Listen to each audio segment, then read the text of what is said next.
दोस्तों, दुख इस बात का नहीं है कि अफगानिस्तान ने पाकिस्तान को दूसरा मैच हरा दिया है। दुख तो इस बात का है कि अफगानिस्तान हमारे अगेंस्ट जीत को बड़ी बात समझ ही नहीं रहा। वो कह रहे हैं ठीक है, हम पाकिस्तान को हरा दिया, कोई बड़ी बात नहीं है, हमारा असल टारगेट एशिया कप है। और दूसरी तरफ हम पाकिस्तान के अंदर इस बात पे ऊपर लड़ रहे हैं, बाबर को ले आओ, रिजवान को ले आओ, मोहम्मद हारिस ने बाबर के बारे में ये कैसे बोल दिया, सलमान लियागा कोई स्ट्राइक रेट से आपने कप्तान कैसे बना दिया, फलां क्यों हो गया, फलां क्यों हो गया। हम इस बात के ऊपर लड़ रहे हैं और दूसरा पहाड़ों के अंदर खेलने वाले अफगानिस्तान की टीम इतनी ऊपर चली गई है कि वो हमारी क्रिकेट को या हमारे प्लेयर को, हमारी टीम को सीरियस नहीं ले रही।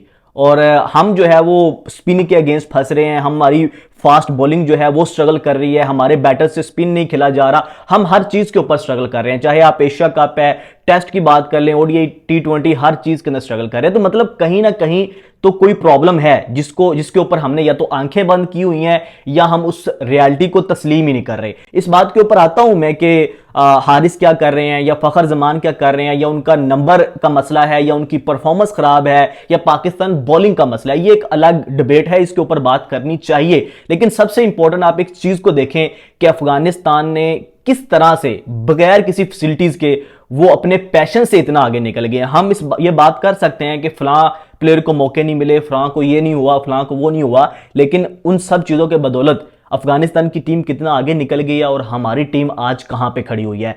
चलो आते हैं एक चीज के ऊपर, मैं फखर जमान और मोहम्मद हारिस के ऊपर बाद में आऊंगा, लेकिन एक चीज जो मुझे लगता है सब लोग इग्नोर कर रहे हैं वो ये है कि ठीक है, एशिया कंडीशंस हैं और जो अफगानिस्तान की टीम ने पाकिस्तान को स्पिनर्स के ऊपर फंसाया और पाकिस्तान स्पिनर्स के ऊपर बिल्कुल उनका मेंटल ब्लॉकेज बना हुआ है, स्पिन के ऊपर बिल्कुल एक्सपोज हो रहे हैं। ये आज नहीं है, पिछले 2-3 साल से चल रहा है। अब सबसे इंपॉर्टेंट बात यह है कि ठीक है, हमें स्पिन नहीं खेला जा रहा, लेकिन हमारी बॉलिंग क्या कर रही है।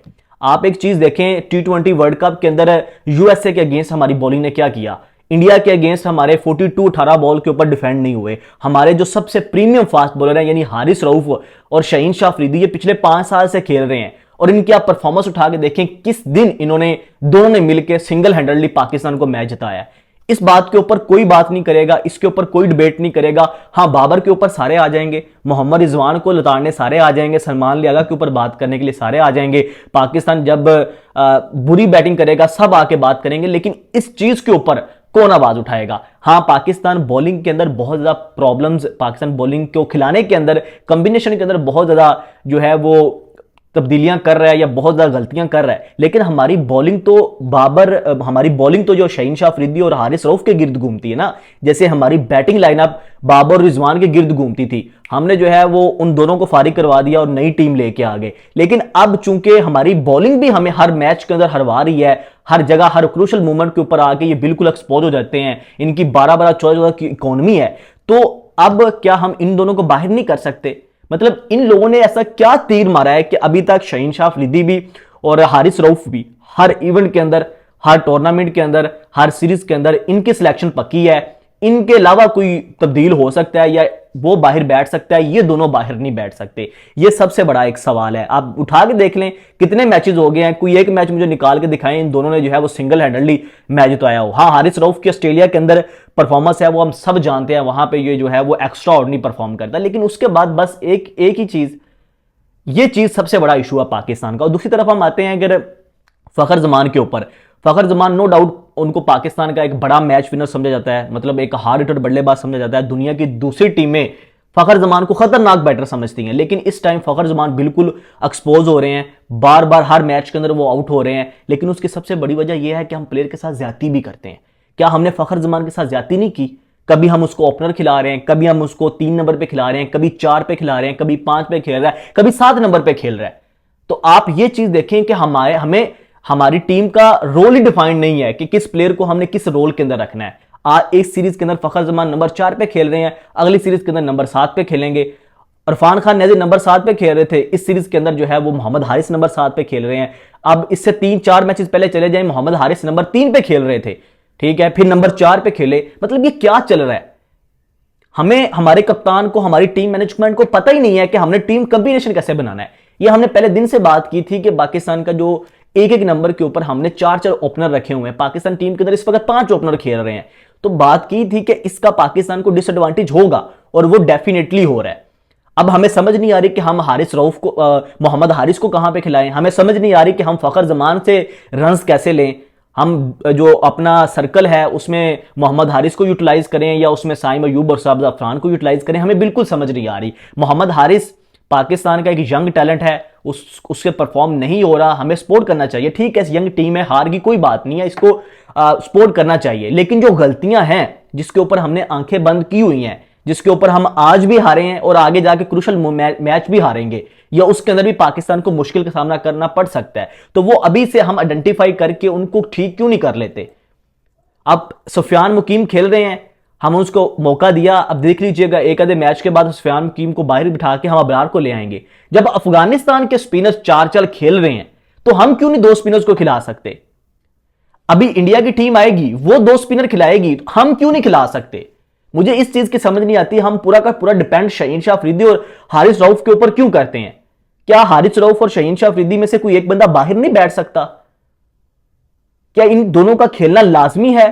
क्या यह कहीं ये लिख के दिया हुआ है कि भाई इन दोनों को लाजमी खिलाना है, या फास्ट बॉलिंग के बगैर हमारा गुजारा ही नहीं हो सकता। अगर अफगानिस्तान की टीम एक फास्ट बॉलर के साथ खेल सकती है तो पाकिस्तान क्यों नहीं खेल सकता। फहीम अशरफ आपका साथ खेल रहा है ना, शाह शाहीन को खिलाएं। हारिस रऊफ ने अगर इतनी पिटाई खानी या 12 की इकॉनमी 14 की इकॉनमी से रन खाने हैं तो उससे माजरत कर लें यार, आप अबरार को डाल लें टीम के अंदर।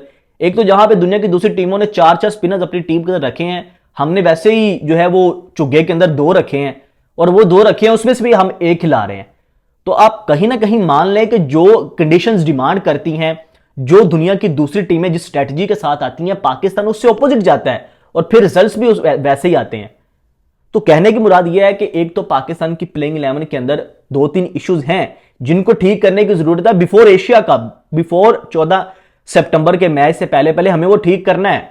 मोहम्मद हारिस का कॉन्फिडेंस कैसे वापस लेके आना है, या उसको टीम के अंदर कैसे एडजस्ट करना है, या उसको आपने कैसे खिलाना है, ये चीज पाकिस्तान को देखनी पड़ेगी। और फखर जमान से रन्स कैसे लेने हैं ये भी पाकिस्तान को करना पड़ेगा। अदरवाइज हर मैच के अंदर सलमान अली आगा और आपके हसन नवाज नहीं चलेंगे, आपकी टीम फिर इस तरह से एक्सपोज होगी। और स्पिन के अगेंस्ट जिस तरह से पाकिस्तान का मेंटल ब्लॉकेज बना हुआ है ना, ये भी पाकिस्तान को बहुत ज्यादा खतरनाक देगा, क्योंकि पाकिस्तान अफगानिस्तान के अगेंस्ट बुरी तरह एक्सपोज हो गई है। जब ये एक्सपोज हुए हैं तो अब दुनिया की सारी टीमें पाकिस्तान के अगेंस्ट अपना स्पिन का जाल बिछाएंगी। तो ये अंडरस्टूड है ना।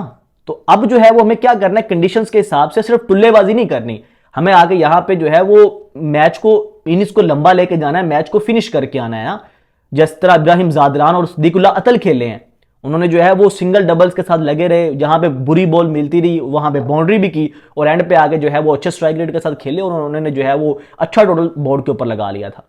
तो ये 2-4 इश्यूज हैं जो मुझे लगता है कि हम खुद प्लेयर्स के साथ ज्यादती कर रहे हैं, जिसकी वजह से हमारी क्रिकेट जो है वो नीचे से नीचे गई है। अफगानिस्तान के जितने प्लेयर्स हैं उन्होंने कंसिस्टेंट मौके दिए अपने प्लेयर्स को, और आज वो पाकिस्तान से कहीं ऊपर रेट कर रहे हैं, और पाकिस्तान को पूरी दुनिया कहीं भी जो है वो कोई टीम ही समझ नहीं रही। मतलब अफगानिस्तान की टीम हमारे अगेंस्ट जीत को कोई बड़ी बात समझ नहीं रही। वो कह रहे हैं ठीक है पाकिस्तान को हराना तो अब रोज का मामूल बन गया ना, एक मैच पाकिस्तान जीत रहा है, एक अफगानिस्तान जीत रहा है, पिछले 5 मैचों में 3 मैचेस वो जीत गए हैं, तो जिसका मतलब यह है कि वो हमारे से अच्छी क्रिकेट खेल रहे हैं ना।